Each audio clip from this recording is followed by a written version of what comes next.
moment I decided to be a voice for change was when I realized that we still had a long way to go to get to the change that you wanted to see in America. When I realized that they were still doing, stuff like the shaming that they did to Colin Kaepernick back in 2015, 2016, and how all he was doing was taking a knee to show that there was racial injustice being done in this society and in our country, but they were shaming it as if he was doing this against the flag. And me being a veteran, I took no offense to it, none whatsoever. But there are some veterans who did take offense. Personally, I understood what he was doing it for. And so that was when I really knew that we needed to make a change. And if it wasn't starting with me, then who would it start with? While I was doing my duty in the Air Force, my enlistment, I have encountered all different types of races, whether that was in America or abroad. I've been to Europe, I've been to Asia, I've been to the coast of Africa, and been to many different countries and many different little islands and cities and stuff. So I've never once experienced racism while I was abroad. And it really saddens me that we have the issue here more so than over anywhere else. And what gives me hope was that I worked so well with people like that in the military and those outside of the military, whether they were white, Asian, Hispanic, whatever the race was. And so I once heard in a J. Cole song, he said, "Looking at our nation, that's a crooked smile that braces couldn't even straighten." And that was just one of those things that made you wonder, you were like, wow, did he really just say that? But it made sense and it was true. So it just gives me hope that I hope one day we can all be able to see or experience those same encounters I had with other races and ethnicities.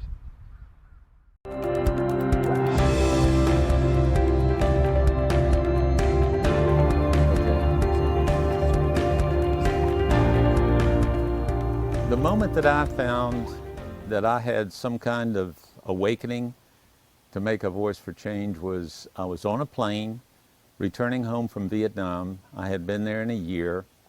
I had seen some things that were not nice. It came to me when I was sitting on that plane on my way back. I felt so tired. I was so emotionally drained. I had failed out of college. I was 19 years old, so I decided that I was going to go back to college. I didn't know particularly what I was going to study, but I determined that I was going to get educated and I was going to be a teacher. And I think that that moment that I came to the conclusion that education is the best way to settle a dispute. If you open your mind to another idea, something that you didn't know before, that's part of the education process. That is an acceptance of something outside yourself.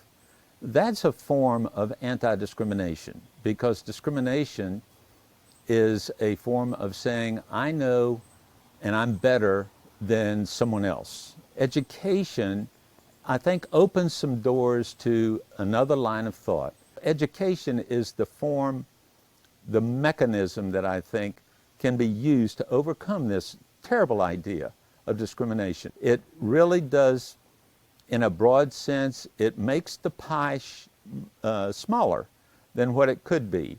The group that is being discriminated against is not reaching their full potential.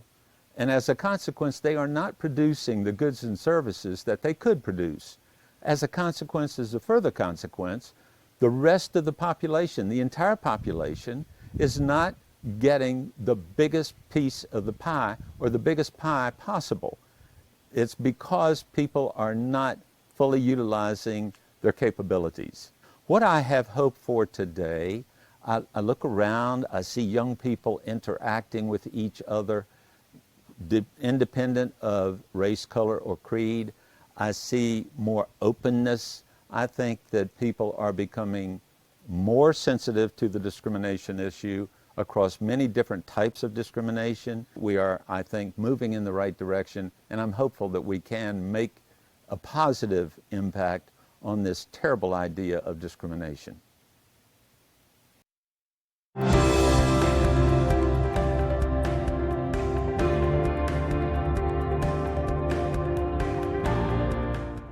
I believed I was birthed into this role of an advocate, of a support system, to serve as a vessel to those that need inspiration, that need the extra boost of confidence to move forward, that need resources and services to proceed with basic steps in life. My parents instilled this value within me, and my community.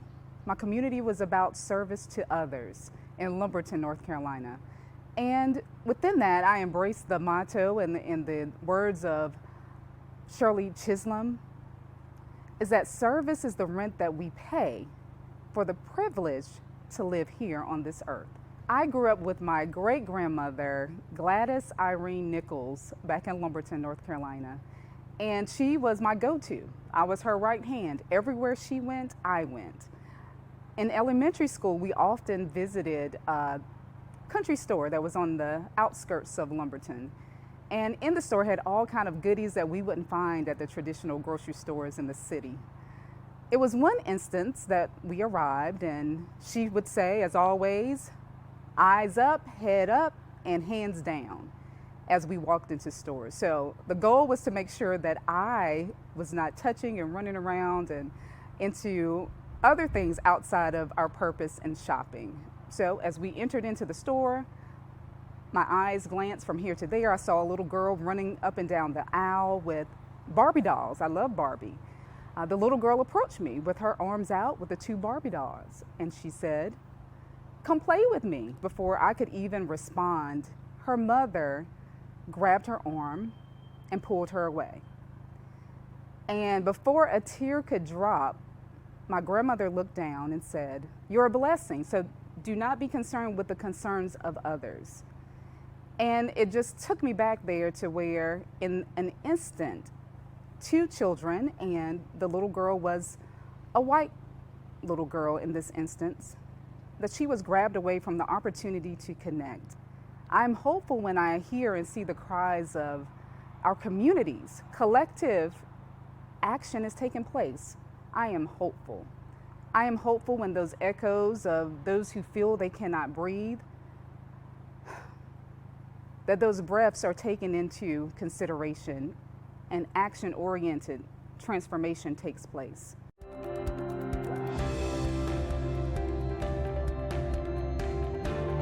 The moment where I remember really knowing that I would become a voice for change was in the summer right before my freshman year of high school. It was 2000, the Millennium March on Washington for LGBTQ equality was happening, and I was just scrolling through the TV channels and happened upon the live broadcast on C-SPAN. I saw two teenagers my age who had started a gay-straight alliance at their high school in Utah, and knew from that moment that when I started high school in the fall, that I wanted to start a gay-straight alliance at my high school as well. I had just recently come out of the closet and had grown up in a conservative, independent, fundamentalist Baptist church, and had experienced a great deal of religious and spiritual trauma as a child. And I knew that there were other gay teenagers just like me who needed support and who needed a place to meet other folks, to advocate on our behalf. And so that fall, I did exactly what I said I would do that summer and started the second Gay Straight Alliance in Forsyth County at R.J. Reynolds High School. As a result of starting that Gay Straight Alliance, and after news of it broke in the Winston-Salem Journal, I was pretty unceremoniously booted from the Boy Scouts of America back when they still had a ban on openly gay youth members and adult leaders. I had been in Scouts since I was young, since I was a second grader, and so that was the first real moment where discrimination hit me as a full reality.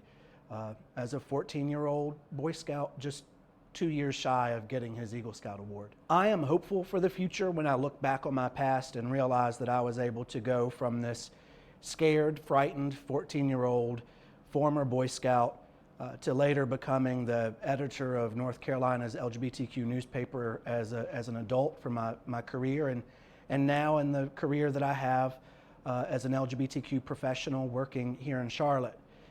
I'm also really hopeful because I look around during months like Pride Month and I see rainbow shirts and rainbow gear for sale in places like Target or Walmart or other retail stores. And I am just hopeful that young people today will no longer have to experience the discrimination and prejudice that I faced as a teenager.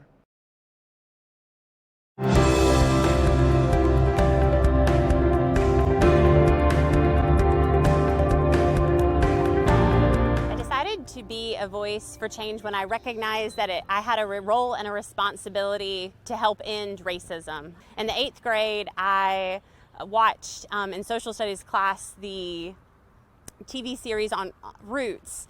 And that was the first time I had to reckon with what it meant to be white myself. I was overwhelmed and deeply impacted by seeing violence and hatred in ways that I hadn't read in textbooks. And that helped me to recognize that those who had white skin like me had been formed and shaped in ways that were unhelpful, and that I had been formed and shaped in ways that were unhelpful, and that white supremacy wasn't something that just some people who were white lived into, but all white people had been formed and shaped by this. And so my work was to dismantle that in my own life, to recognize the ways in which that had been unhelpful to me, and it was unhelpful in the ways in which I saw other people. Working in education and healthcare, I've experienced a lot of different kinds of racism, but one that really stands out that has stuck with me was a year that I worked as a high school special ed teacher. And so part of what it meant was I got to sit in English classes and history classes and science classes as an adult with this particular population of students I was supporting. And what I quickly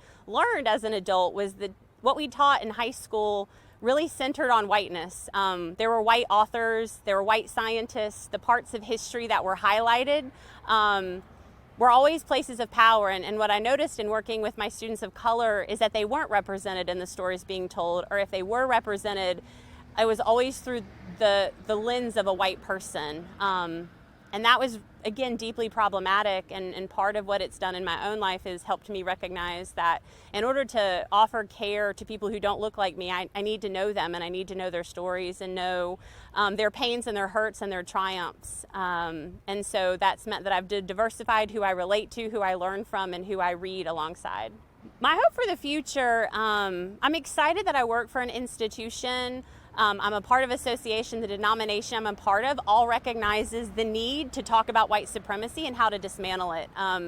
No longer can we just, again, simply be okay with being not racist, but we have to actually work to challenge these assumptions that whiteness is better or normal, and that people of color, Black, Indigenous folks are somehow other. To challenge that, I'm grateful to be a part of an institution that's made a statement that is seeking to be an anti-racist institution and doing its work to end harm.